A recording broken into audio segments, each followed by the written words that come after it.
Good morning, friends. I heartily welcome you to my educational video of Standard 12, Subject English, Unit 2, Read 1. The title of the unit is Unforgettable Walt Disney, and this unit written by Roy Disney. Walt ડિઝનીના નામથી આપ પરિચિત હશો જ, જે સારો cartoonist, animation ફિલ્મો બનાવનાર, મિકી માઉસ કાર્ટૂન સિરીઝથી તમે સૌ પરિચિત છો અને મિકી માઉસ સિરીઝના કાર્ટૂન સિરીઝના પ્રોડ્યુસર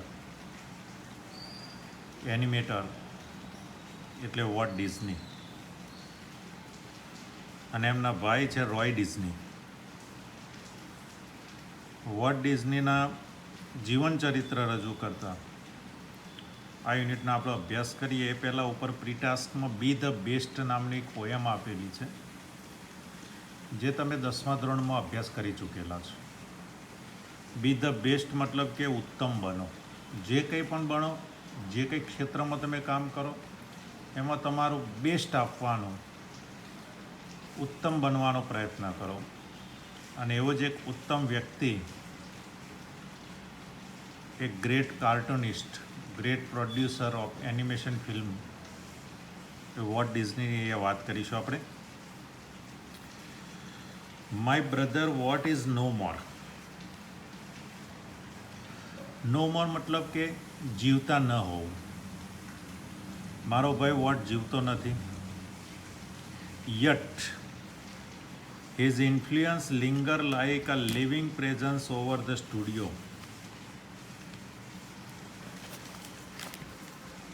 Yet મતલબ કે છતાં, પણ, પરંતુ, though, although, even though. Adverb clause of contrast કહેવાય મિત્રો. છતાં તેનો જે પ્રભાવ છે, ઇન્ફ્લુઅન્સ છે, ઇમ્પેક્ટ છે, એ પ્રભાવ જાણે કોઈ જીવતી વ્યક્તિએ જો અમારા સ્ટુડિયોમાં હોય એ પ્રમાણે જ છે. લિંગર લાઈક, લટકતું હોવું. સ્ટે હેંગ અરાઉન્ડ. મારો બ્રધર વોટ જીવતો નથી, છતાં મારા સ્ટુડિયોમાં એનો જે પ્રભાવ છે હજુ લટકી રહ્યો છે, મતલબ પ્રસરી રહેલો છે. Where it turned out the cartoons, nature films and feature movies that made him known and loved around the world. હવે સ્ટુડિયો મતલબ એ જગ્યાએ, વેર એટલે ક્યાં, જ્યાં, કે જ્યાં એડવર્ડ ક્લોઝ ઓફ પ્લેસ છે,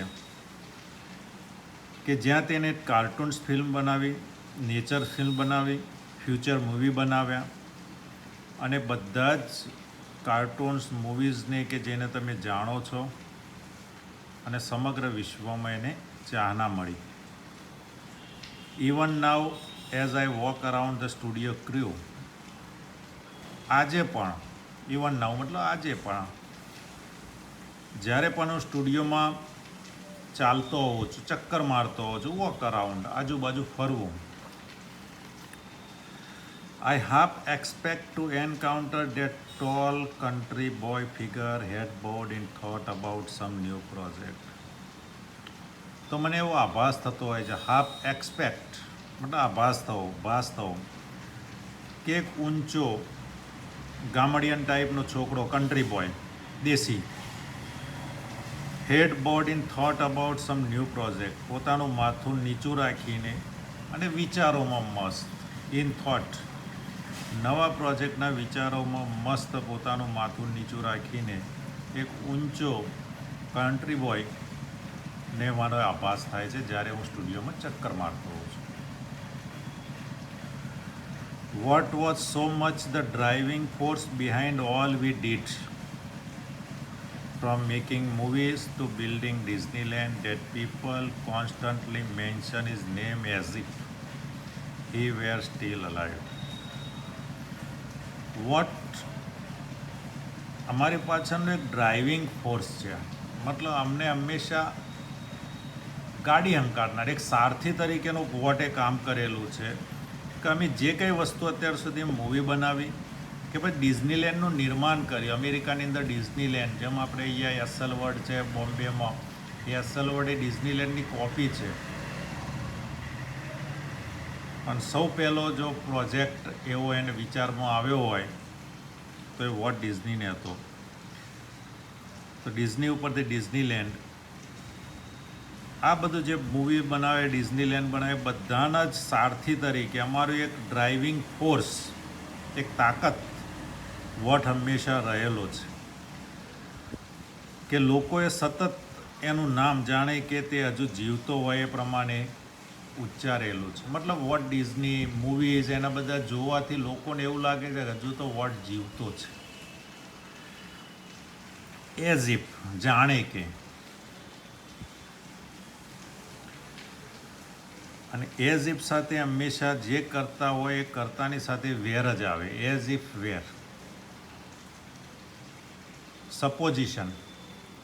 સપોઝિશન એક્સપ્રેસ કરે, ધારણા. Even time we show a new picture or open a new future at Disneyland, someone is bound to say, every time, જ્યારે પણ વી શો અ ન્યૂ પિક્ચર, અમે જ્યારે કોઈ નવું picture બનાવીએ છીએ તો પ્રદર્શિત કરીએ છીએ, અથવા ડિઝનીલેન્ડમાં નવી ફ્યુચર, કોઈક નવી ગેમ કે કોઈ નવી ફ્યુચર ત્યાં અમે બનાવીએ, કોઈ નવી સુખ સગવડ ત્યાં, તો someone is bound to say, કોઈક તો આવું કહેતું જ હોય છે કે I wonder how Walt would like it. મને વિચાર આવે છે કે વોટને શું ગમ્યું હોત, આ કેવું લાગ્યું હોત. And when this happens I personally realise that it was something he himself had planned. અને એ જ વખતે મને વ્યક્તિગત એવું પ્રતીત થતું હતું, રિયલાઇઝ, કે આ જે કંઈ પ્લાનિંગ કર્યું છે it was something he himself had planned, કે જાણે એને જ પ્લાનિંગ કરેલું હોય. For my imaginative industrious brother left in a project in progress to keep the rest of us busy for many years. મારો ઇમેજિનેટિવ, કલ્પનાશીલ, ઇન્ડસ્ટ્રીયસ, ખૂબ મહેનતુ, ઉદ્યમી, મારો કલ્પનાશીલ અને મહેનતુ ભાઈ પૂરતા પ્રોજેક્ટ, ઇનફ એટલે પૂરતા, લીવ એટલે છોડવું, એનું ભૂતકાળ છે લેફ્ટ. ઇન પ્રોગ્રેસ મતલબ અધૂરા છોડીને ગયેલો છે, કે જેને અમારા ઘણા વર્ષો અમને સતત ક્રિયાશીલ, બિઝી રાખે છે. એવા ઘણા બધા પ્રોજેક્ટ એ મૂકીને ગયો જેને અમારે પૂરા કરવાના છે. થોડા ક્વેશ્ચન આપણે જોઈ લઈએ મિત્ર આજે એક પેરેગ્રાફના. What is Roy experience about Walt even if he is no more. Walt નથી જીવતો છતાં રોયને કેવો અનુભવ છે. તો even if Walt is no more, his influence linger like a living presence over the studio where he turned out the cartoons, nature films and feature movies. What does Roy expect when he walks around the studio's crew? When Roy walks around the studio crew, he half expects to encounter that tall country boy figure had bored in thought about some new project. Why do people remember what as if he were still alive? લોકો કેમ યાદ કરે છે કે vote હજુ પણ જીવતો છે. What was so much the driving force behind all they did, from making movies to building Disneyland? So the people remember as if he were still alive. Which adjectives do Roy use for his brother Watt? કયા adjective રોયે પોતાના ભાઈ માટે use કરેલા છે. તો imaginative and industrious. તો Roy used the adjectives imaginative and industrious for his brother Watt. Next, friends, what was a complex man to the writers, producers, and animators who worked with him. He was a genius who had an extraordinary ability to add an extra stroke of imagination to any story or idea. Walt was a complex man. એક થોડોક ગંભીર ગૂંચવાડાભર્યું વ્યક્તિત્વ હતું જેને આપણે બહુ જલ્દી સમજી ન શકીએ એવું વ્યક્તિ, કોમ્પ્લેક્સ. પરંતુ to the writers, producer and animators, પરંતુ જે લેખકો હતા, જે મૂવીઝ બનાવતા હતા, પ્રોડ્યુસર્સ હતા, એનિમેટર્સ હતા, જે કલ્પનાઓ મતલબ કાર્ટૂન્સ બનાવતા હતા, એ બધા સાથે વોટ એક જીનિયસ પર્સન હતો, એક બુદ્ધિશાળી, અતિ બુદ્ધિશાળી, જીનિયસ. કે જે અહીંયા કે જે એડજેક્ટિવ ક્લોઝ છે, add an extraordinary ability, એક સમર્થતા હતા એની અંદર, એક્સ્ટ્રા ઓર્ડિનરી એબિલિટી હતી to add an extra stroke of imagination to any story or idea. કોઈ પણ વાર્તા હોય, કોઈ પણ વિચાર હોય, તો એની કલ્પનાનો એક અલગ પ્રભાવ આપવાની એક એનામાં એક્સ્ટ્રા એબિલિટી હતી. To the millions of people who watch this TV show, he was a warm, kindly personality, bringing fun and pleasure into their homes. અને લાખો લોકો, મિલિયન એટલે 10 લાખ થાય, 1 મિલિયન એટલે 10 લાખ, એટલે મિલિયન્સ એટલે કરોડો, લાખો લોકો કે જેઓએ ટીવી શો જોયેલા છે વોલ્ટ ડિઝનીના, તેઓ માટે તે વોર્મ, એક હુંફારું વ્યક્તિત્વ હતું, કાઇન્ડલી પર્સનાલિટી, એક દયાવાન વ્યક્તિત્વ હતું, bringing fun and pleasure into their home, કે જે એમના ઘરોમાં ફન, આનંદ, પ્લેઝર, પ્રમોદ, આ બધું એમના ઘરોમાં લાવતો હતો. To the bankers who finance us, જે બેન્કર્સ હતા, મૂવી બનાવવા માટે, કાર્ટૂન બનાવવા માટે જે પૈસા આપતા હતા, ધીરધાર કરતા હતા, I am sure is same like a wild man. એમના માટે વોલ્ટ ડિઝની એક વાઇલ્ડ મેન હતો, જનૂની માણસ. વાઇલ્ડ મેન એટલે આમ તો જંગલી માણસ એવું નથી એટલે લેવાનું, આપણે જનૂની માણસ હતો, ઉદ્યમી, હેલબેન્ટ ફોર બેન્કરપ્સી. બેન્કરપ્સી એટલે દેવામાં થઈ જવું, દેવાદાર બનવું. દેવાદારમાં પણ એક અડગ અને દ્રઢ નિશ્ચય તે હતો. To me he was my amazing cat brother full of impractical dreams that he made come true. અને મારા માટે તો મારે એક આશ્ચર્યજનક, અમેઝિંગ, એક ચમત્કારિક ભાઈ હતો કે જે ઇમ્પ્રેક્ટિકલ ડ્રીમ્સ, અવ્યવહારુ સપના, પણ જે સ્વપ્ન આપણે જોઈ શકીએ પણ એને નિર્માણ ન કરી શકીએ, અસ્તિત્વમાં ન લાવી શકીએ, વાસ્તવિક ન બનાવી શકીએ, એવા સ્વપ્નાઓને પણ એને સાચા કર્યા છે. એવો એક મારા માટે તો મારો વોલ્ટ ડિઝની એક ચમત્કારિક ભાઈ હતો. The apple orchard and weeping willow stand green and beautiful at our old farm. એમનું જે જૂનું ફાર્મ હતું ત્યાં સફરજનની વાડીઓ હતી, એપલ ઓર્ચાર્ડ, અને વીપિંગ વિલો, તાડ જેવા ઊંચા ઝાડ આવે છે, નેતર જેવું ઝાડ આવે છે, એ બધા લીલાછમ ત્યાં ઊભા હતા. કે જગ્યાએ, વેર, કે જ્યાં Walt sketch is first animal, કે વોટે પોતાનું પ્રથમ પ્રાણીનું ચિત્ર એ જગ્યાએ એને દોરેલું. I recall how Walt and I would snuggle together in bed.